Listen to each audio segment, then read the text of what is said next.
জমিনের গর্ভের নিচে কোনখানে পানি আছে হুদুদ পাখি তাও বলতে পারত সুবহানাল্লাহ।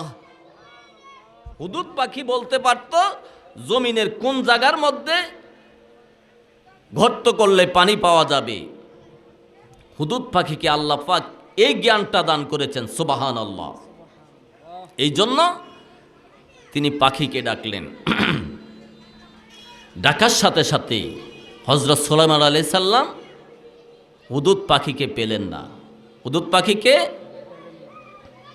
না পাওয়ার পরে সুলাইমান আলাইহিস সালাম রাগান্বিত হয়ে গেলেন। রাগান্বিত হয়ে কি বলেছেন সেই কথাটাও আল্লাহ কোরআনুল কারীমের মধ্যে তুলে দিয়েছেন সুবহানাল্লাহ। হযরত সুলাইমান আলাইহিস সালাম হুদুদ পাখিকে না পাওয়ার পর তিনি বললেন, আল্লাহ পাক সেই কথাটা কোরআনুল কারীমের মধ্যে তুলে দিয়েছেন, লা ওয়াযিবান্নাহু আযাবান শাদীদান আও লা আযবাহান্নাহু আও লা ইয়াতিয়ান্নি বিসুলতানিন মুবিন। আল্লাহু আকবার বলেন।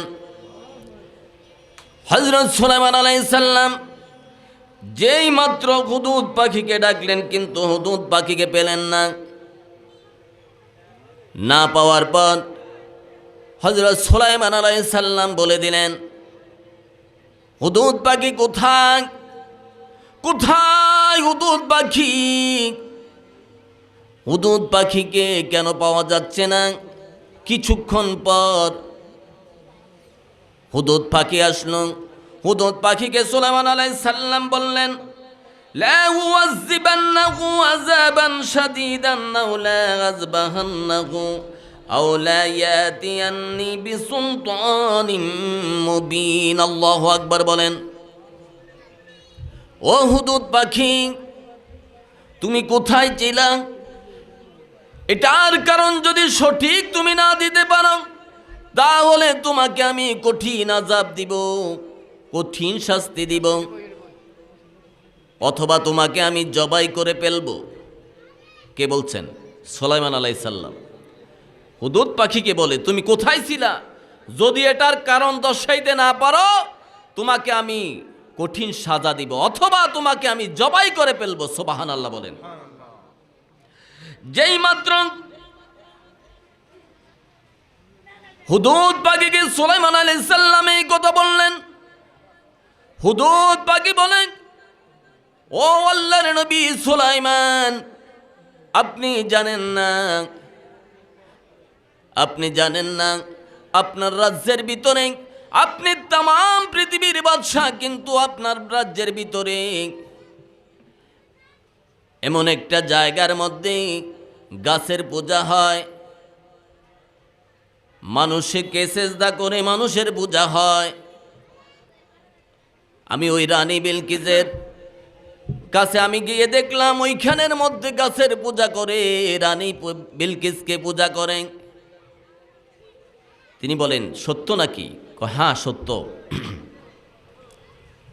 যদি সত্য হয় তাহলে আমার শাস্তি থেকে বাঁচতে পারবা, আর যদি সত্য না হয় তাহলে আমার শাস্তি, আযাব থেকে, শাস্তি থেকে তুমি রেহাই পাইবা না। সুবহানাল্লাহ বলেন। এই কথা যখন বলল হুদুদ পাখি, সুলাইমান আলাইহিস সালাম কি বললেন সেই কথাটা আল্লাহ পাক রব্বুল আলামিন 19 পারায় 27 নম্বর সূরার মধ্যে বলে দিয়েছেন, ইযহাম বিকিতাবি হাযা ফালকি ইলাইহিম সুম্মা তাওয়াল্লা আনহুম ফানজুর মাজা ইয়ারজিউন। আল্লাহু আকবার বলেন। সুলাইমান আলাইহিস সালাম বললেন, যদি এই কথা, তোমার কথা সত্য হয়ে থাকে তাহলে এই চিঠিটা নিয়ে যাও, এই চিঠিটা নিয়ে রানী বিলকিসের কোলের মধ্যে দিবা। সুবহানাল্লাহ বলেন। রানী বিলকিসের সামনে এই চিঠিটা দেওয়ার পর তুমি সরে থাকবা। রানী বিলকিস এই চিঠিটা পাওয়ার পর কি বলে তুমি অবলোকন করবা। সুবহানাল্লাহ। রানী বিলকিসের কাছে বাদশাহ সুলাইমান প্রেমের চিঠি দিছে। এখন তো বর্তমানে চিঠি আদান প্রদান করা হয় প্রেমের, কিন্তু রানী বিলকিসের কাছে বাদশাহ সুলাইমান চিঠি পাঠাইছে হুদুদ পাখিকে দিয়ে। কাকে দিয়া? হুদুদ পাখিকে দিয়ে বাদশাহ সুলাইমান রানী বিলকিসের কাছে চিঠি পাঠাইছে। চিঠির ভিতরে কি লেখা আছে জানার দরকার আছে না? রানী বিলকিসের কাছে বাদশাহ সুলাইমান চিঠি পাঠাইল। এই চিঠির মধ্যে কি আছে তা আমাদের জানতে হবে। আল্লাহ পাক রব্বুল আলামিন বাদশাহ সুলাইমান এই চিঠির মধ্যে কি লিখেছেন সেই কথাটাও আল্লাহ পাক রব্বুল আলামিন সূরা নবলের 19 পারা 29 নম্বর আয়াতের মধ্যে তুলে দিয়েছেন। সুবহানাল্লাহ বলেন।